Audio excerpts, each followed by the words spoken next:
Morning students, hope you all are well.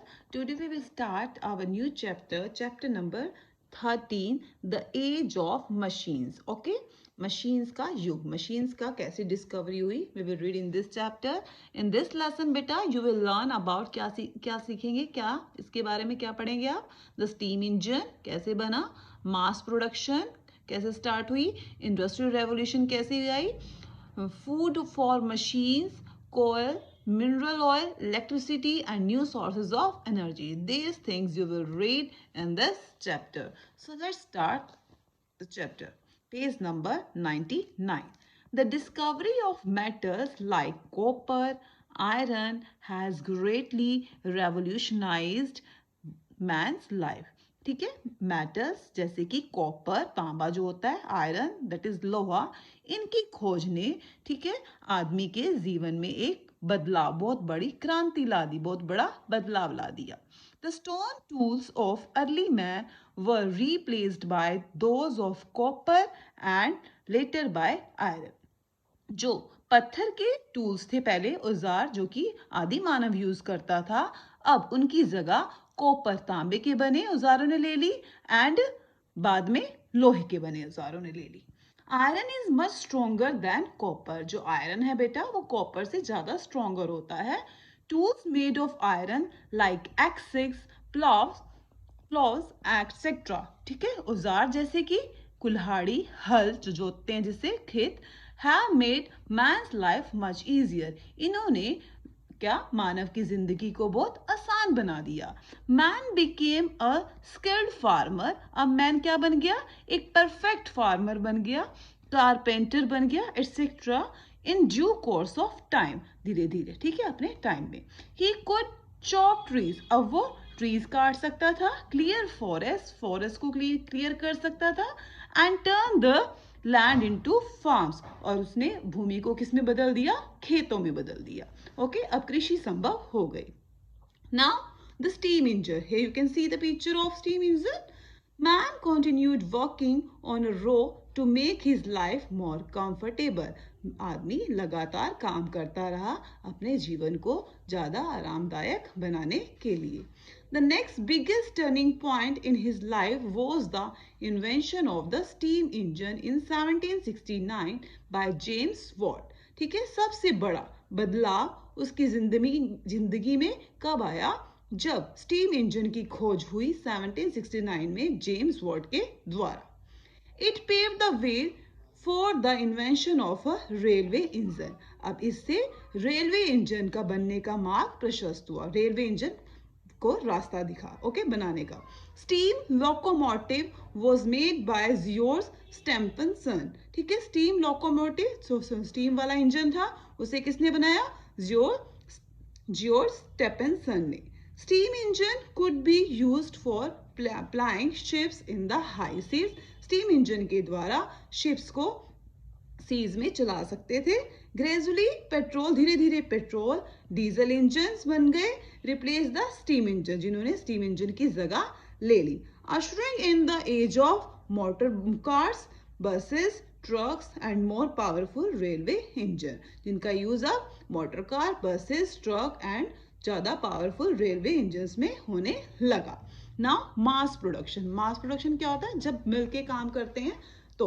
Okay, with the coming of the machine, मशीनों के आने के साथ, ठीक है, machines, the entire method of producing things underwent a big change. अब सारा जो चीजों को बनाने का तरीका था वो बिल्कुल बदल गया था. Earlier, all parts of an article were made by a craftsman. जब पहले क्या होता था, सारे जो एक आर्टिकल होता था, उसके जो पार्ट्स होते थे एक क्राफ्टमैन के द्वारा बनाए जाते थे, वन बाय वन, एक एक करके उसके हाथों के द्वारा. But all this changes changed when he had the machine at his disposal. जब ये सब कुछ बदल गया, जब उसके हाथों में क्या आ गई, मशीन आ गई सारे काम को निपटाने के लिए.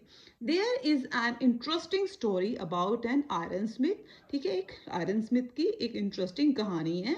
ठीक है, वो use to make rifles in his little workshop, जो कि अपनी छोटी सी वर्कशॉप में राइफल बनाता था. One day he received an order of about 10,000 rifle to be supplied.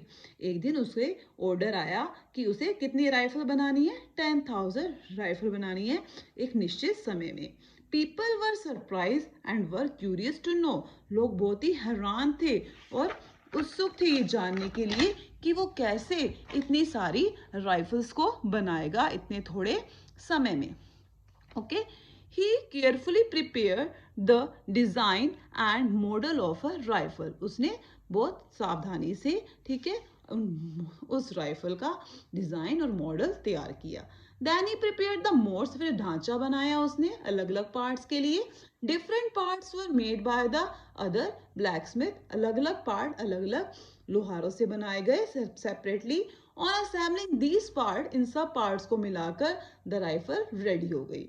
All the rifles were exactly of the same size. सारी की सारी राइफल एक जैसी साइज की थी और क्वालिटी भी सबकी एक जैसी थी.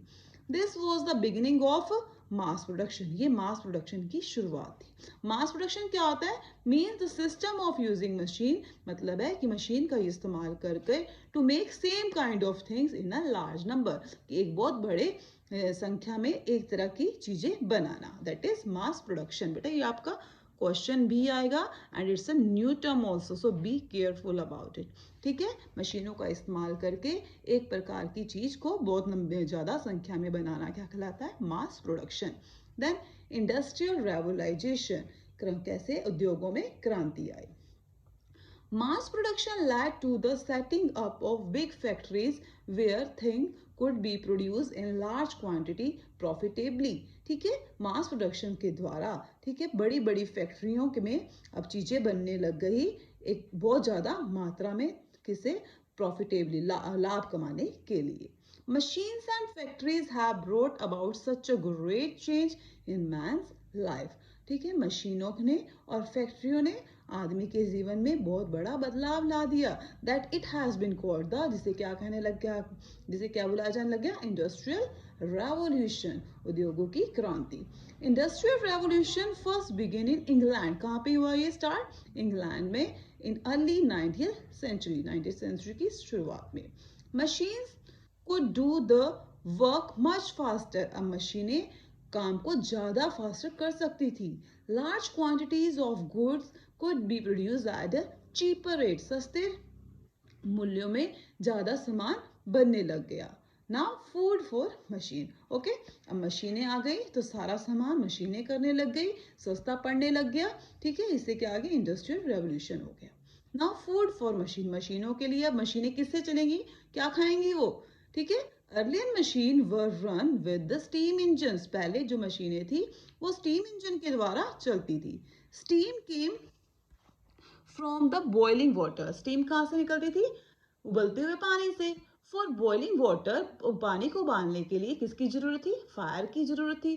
So machine had to be continuously fed with, इसलिए मशीनों में क्या भरा जाता था लगातार? वुड, लकड़ी या फिर कोयल. ओके, कोयला जिसे बोलते हैं. कोयल वॉज द फर्स्ट फ्यूल, सबसे पहला ईंधन था जिसका यूज मशीनों में किया जाना था बहुत लंबे स्केल पर. So mines were dug to take out the coal, इसलिए खाने खोदी जाती थी कोयल को निकालने के लिए, जमीन को खोदा जाता था. As the demand for coal went on increasing, जैसे जैसे कोल की डिमांड बढ़ने लगी, man kept on digging deeper and deeper. Man ने गहरी से गहरी माइंस खोदी. Some coal mines are 3 to 4 kilometre deep. कुछ जो खाने थी लगभग 3 से 4 किलोमीटर तक गहरी थी. ओके, जमीन को खोदना जो बनाते हैं उसे खाने कहते हैं, माइंस कहते हैं बेटा. पीपल सून रियलाइज, लोगों को जल्दी ये महसूस हुआ that coal could not last forever as the coal deposit in mines were limited. कि अगर हम कोल का इतना ज़्यादा यूज़ करेंगे तो ये ख़त्म हो जाएगी, क्योंकि जो कोल है माइंस में वो लिमिटेड ही है. ठीक है बेटा, read it carefully. This is the answer of your question answer. Okay, so man started searching for other sources of energy. इसलिए मैन ने क्या शुरू कर दिया? दूसरे सोर्स को ढूंढना शुरू कर दिया जिससे एनर्जी मिले, जिससे मशीनें चल सके. नाउ क्या आ गया? मिनरल ऑयल आ गया. It is another source of energy, ये दूसरा सोर्स था एनर्जी का.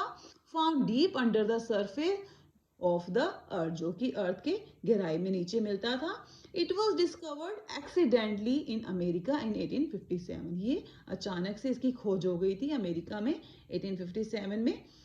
This mineral or crude oil is drilled and refined to get kerosene, petrol, gasoline, diesel and other oil related products. ठीक है, इस ऑयल को जब इस कच्चे तेल को जब साफ किया जाता था तो उससे कई चीजें निकलती, जैसे कि कैरोसिन, पेट्रोल, गैसोलीन, डीजल और भी कई दूसरी ऑयल से रिलेटेड चीजें।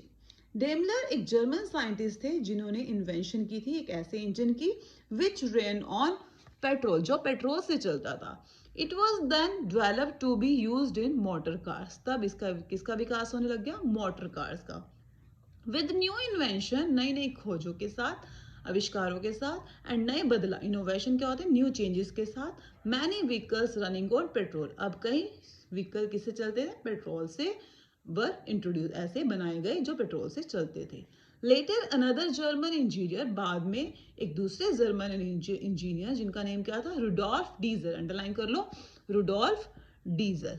ठीक है, इन्वेंटेड एन इंजन, उन्होंने एक ऐसा इंजन बनाया which ran on another variety of mineral oil, oil which was cheaper than petrol, जो कि एक दूसरे मिनरल कच्चे तेल से चलता था जो कि पेट्रोल से सस्ता था। क्या था वो? This oil was called diesel. Diesel के नेम पे देखो, डीजल, डीजल रुडोल्फ डीजल ने क्या एक ऐसा इंजन बनाया जो डीजल से चलता था, इन्हीं के नेम पे रख दिया डीजल उसका नाम, after the name of the engineer.